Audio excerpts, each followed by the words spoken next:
Assalamualaikum warahmatullahi wabarakatuh.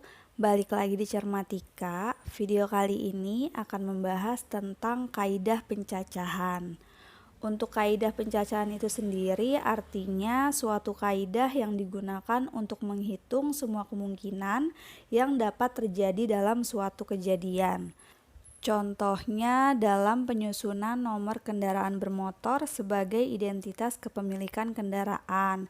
Untuk menyusun nomor kendaraan bermotor kan gak mungkin asal kan. Mereka emang angkanya secara acak, ada huruf, ada angka. Tapi juga ada tekniknya dan mereka itu menggunakan teknik kaidah pencacahan. Begitu pula dalam penyusunan nomor telepon. Untuk nomor telepon juga menggunakan teknik kaidah pencacahan. Nah, untuk teknik pencacahan itu sendiri dibagi beberapa, yaitu ada teknik membilang, notasi faktorial, permutasi, dan kombinasi. Nah, 4 itu yang akan kita bahas di video kali ini. Yang pertama, teknik membilang. Teknik membilang disebut juga aturan pengisian tempat atau aturan perkalian. Jadi, untuk teknik membilang ini dia menggunakan perkalian, operasi perkalian. Tadi kan kita dalam kaidah pencacahan itu menghitung kemungkinan yang dapat terjadi kan. Nah, untuk teknik membilang ini cara menghitungnya dengan operasi perkalian gitu. Misalnya langsung aja ya ke contohnya. Misalnya seorang siswa memiliki 2 sepatu berwarna hitam dan putih serta 4 kaos kaki jenis A, jenis B, jenis C, dan jenis D.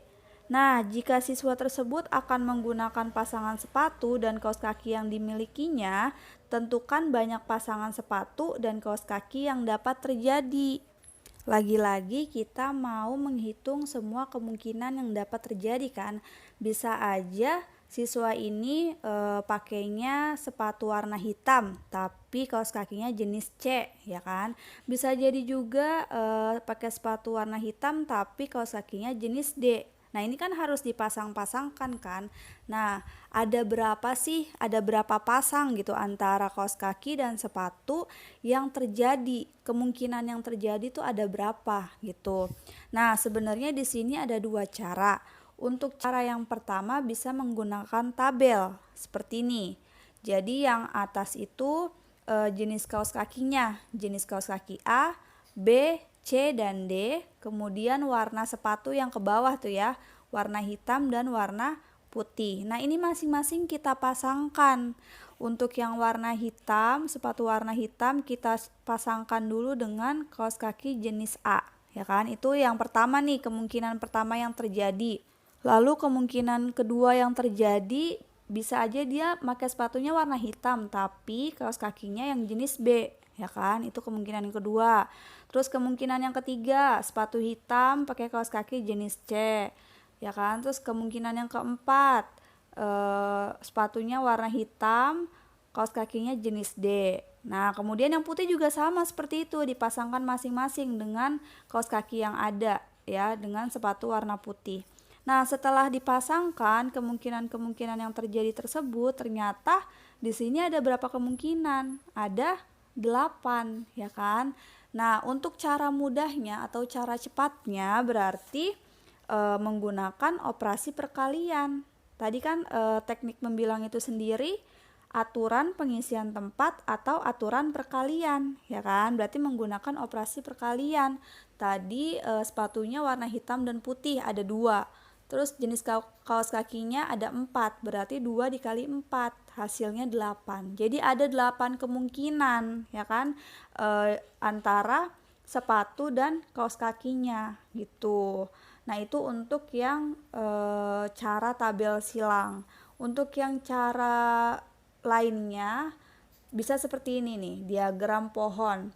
Sama aja sebenarnya, sama kayak yang tabel silang tadi. Jadi yang hitam dipasangkan dulu ke kaos kaki A, kemudian ke kaos kaki B, kaos kaki C, dan kaos kaki D. Kemudian yang sepatu putih juga sama, dipasangkan sama kaos kaki A, B, C, dan D. Ternyata masing-masing ada 4 kemungkinan kan. Ketika digabung ternyata ada 8 kemungkinan. Nah, 8 ini bisa dicari dengan perkalian tadi supaya lebih cepat.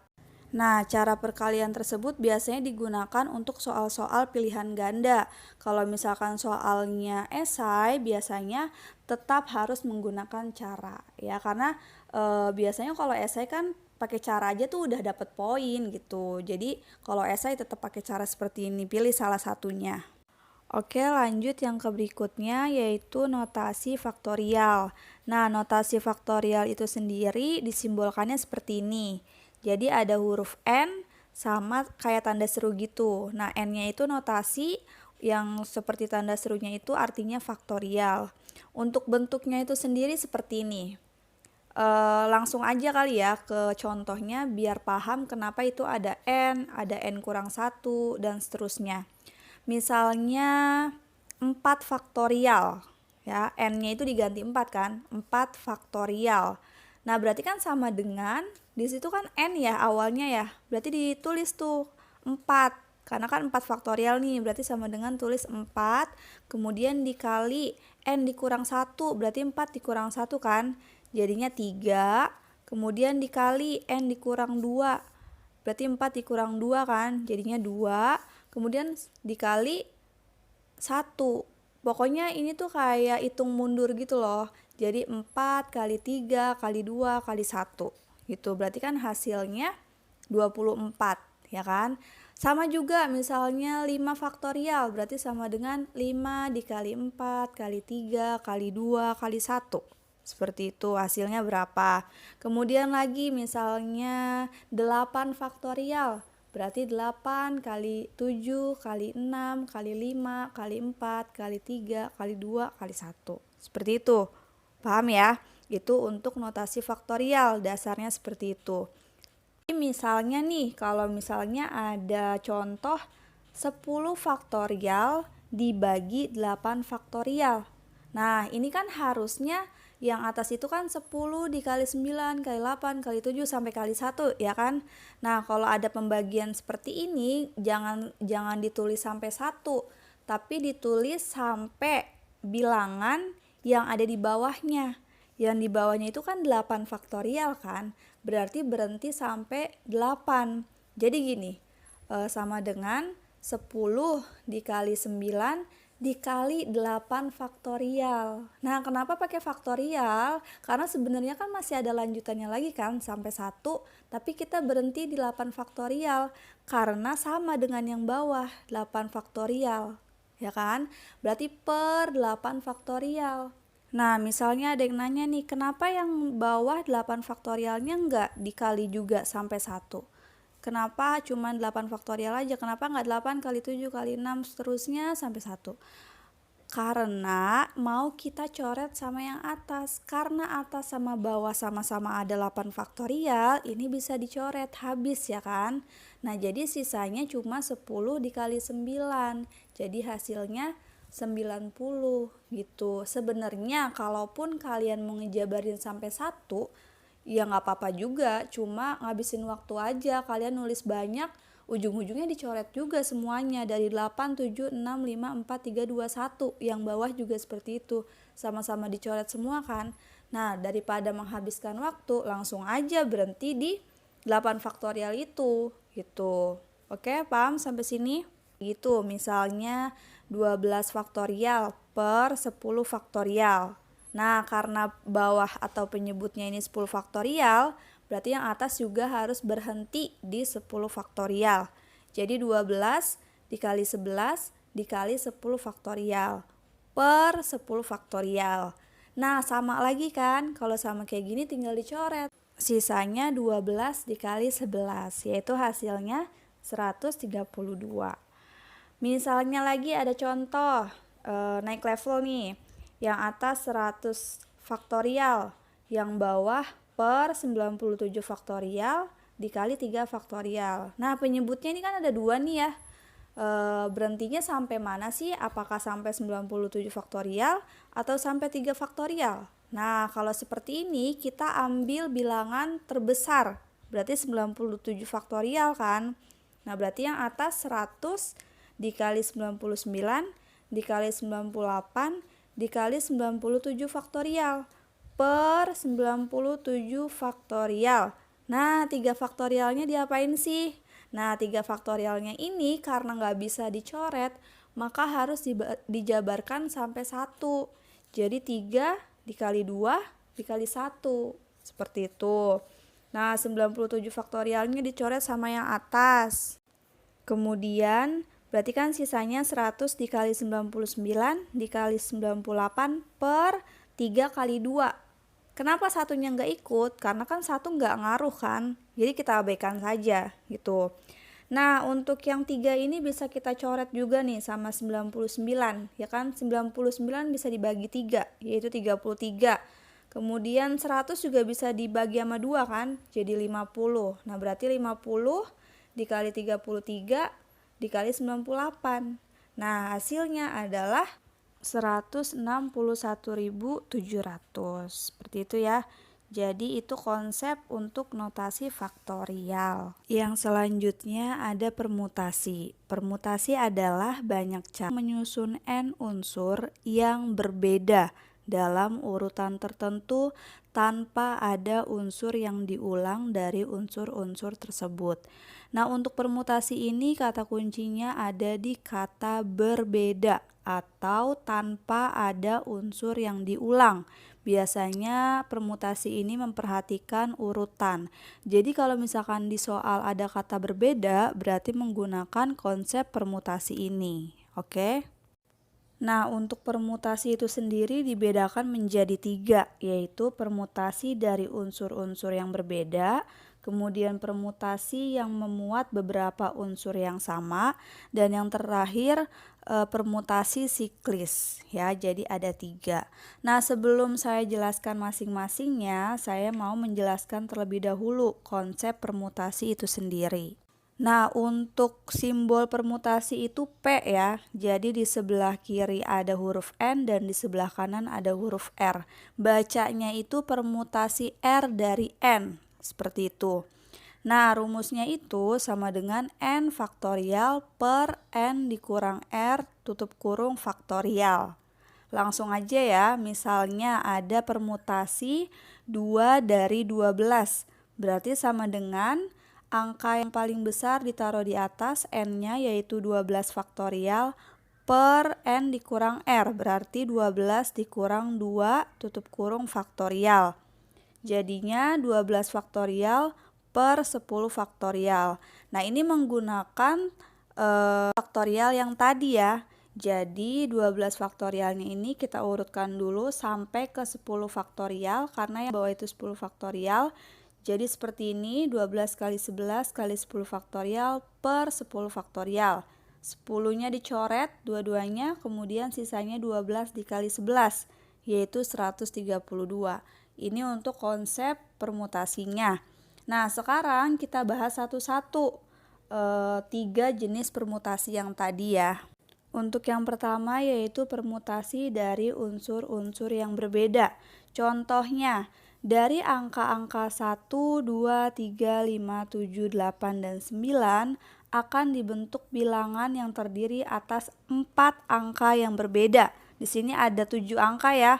Kemudian mau disusun 4 angka yang berbeda secara acak.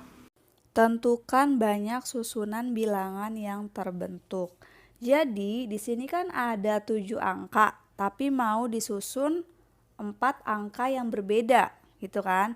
Berarti nulisnya P, N-nya itu 7, R-nya itu 4. Ya, jadi bacanya permutasi 4 dari 7, seperti itu. Berarti sama dengan 7 faktorial per dalam kurung 7 dikurang 4 faktorial, jadinya 7 faktorial per 3 faktorial.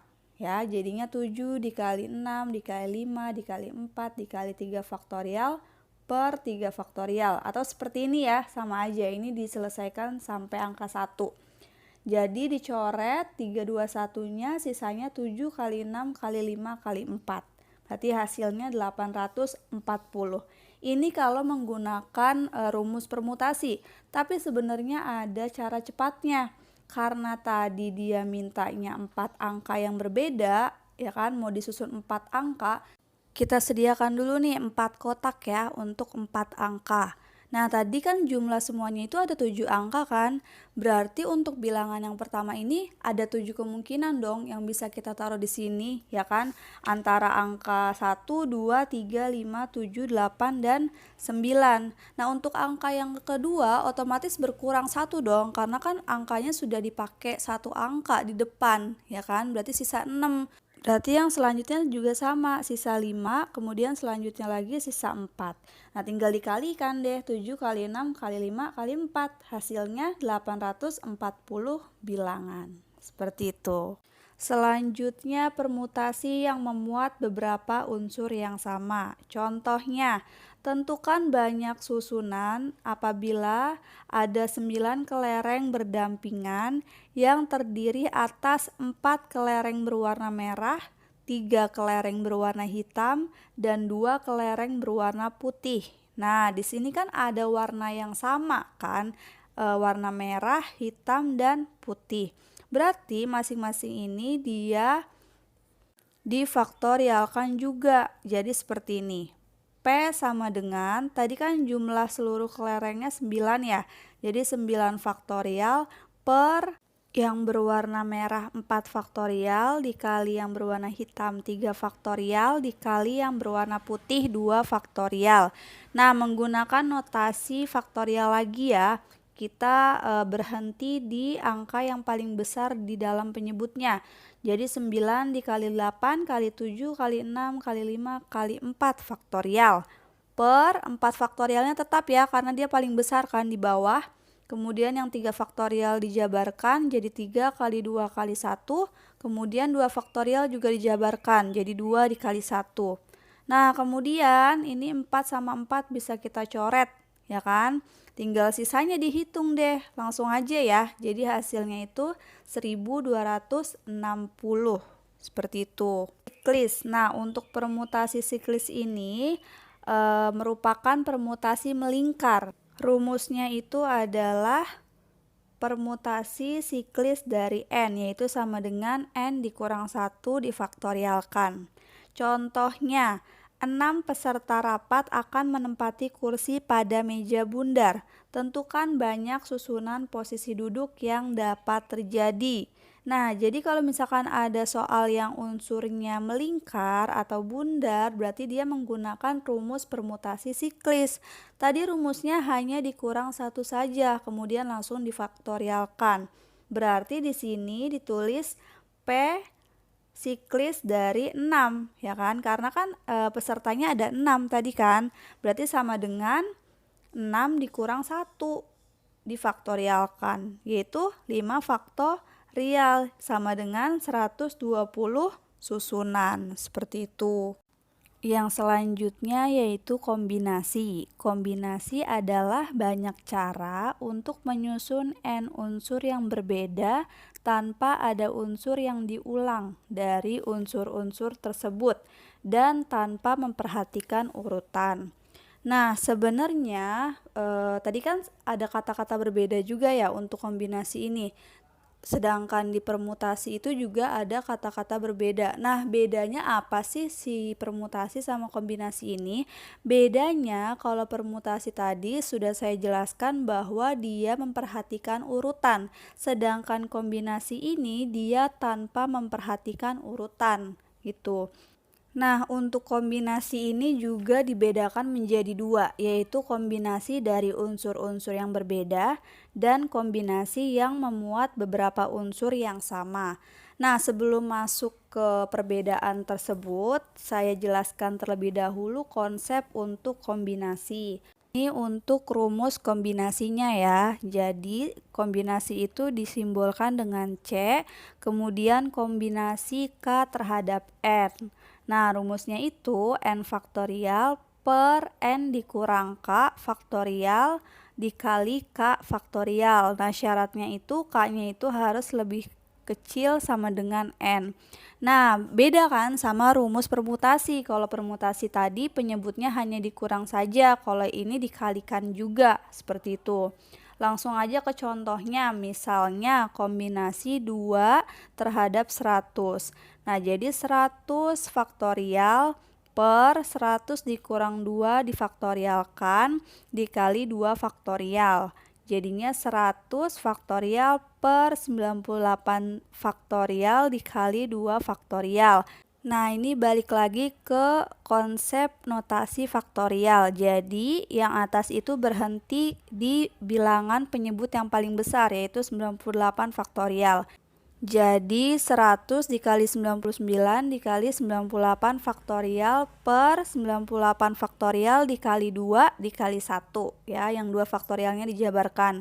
Kemudian dicoret ya 98 faktorialnya dan hasilnya langsung saja 4950. Ini untuk konsep kombinasinya.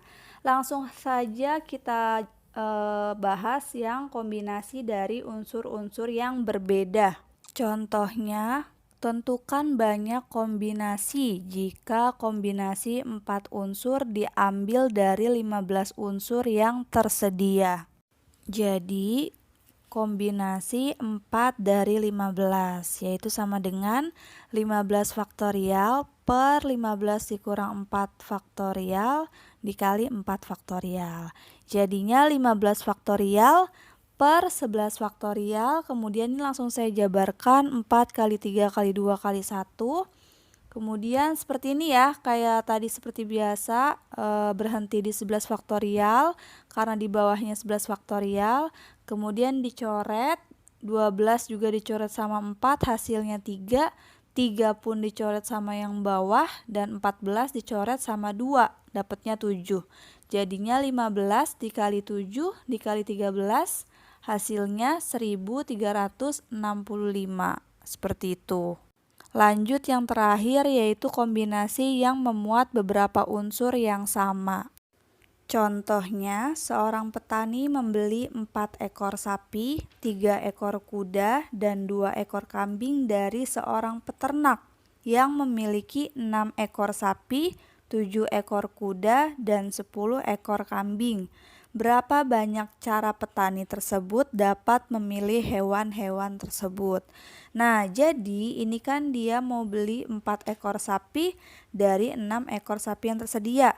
Kemudian 3 ekor kuda dari 7 ekor kuda yang tersedia dan 2 ekor kambing dari 10 ekor kambing yang tersedia. Nah, berarti kita harus menghitung masing-masingnya. Jadi yang pertama untuk yang sapi berarti kombinasi 4 dari 6 ya, seperti ini langsung aja. Jadinya 6 dikali 5 dikali 4 faktorial per 2 faktorial dikali 4 faktorial. Ternyata hasilnya ada 15 cara ya. Kemudian yang kuda itu ada 35 cara dan yang terakhir kambing ada 45 cara. Nah, kemudian semuanya ini ditotalkan. Nah, ditotalkannya itu bukan dengan cara dijumlah. Karena di sini dalam soal menggunakan kata dan, maka operasi yang digunakan adalah perkalian. Nah, ini juga nih saya kasih catatan ya. Kalau misalkan ada kata dan, maka yang digunakan adalah perkalian. Jika ada kata atau, maka yang digunakan adalah penjumlahan. Jadi jangan sampai tertukar. Oke? Berarti 15 dikali 35 dikali 45. Jadi hasilnya 23.625 cara. Seperti itu. Ya, ingat nih catatannya ya, jangan sampai lupa. Seperti itu. Oke, silakan dipahami kembali. Video kali ini cukup panjang. Terima kasih untuk yang sudah melihat sampai akhir. Semoga bermanfaat. Sampai bertemu di video selanjutnya. Terima kasih. Wassalamualaikum.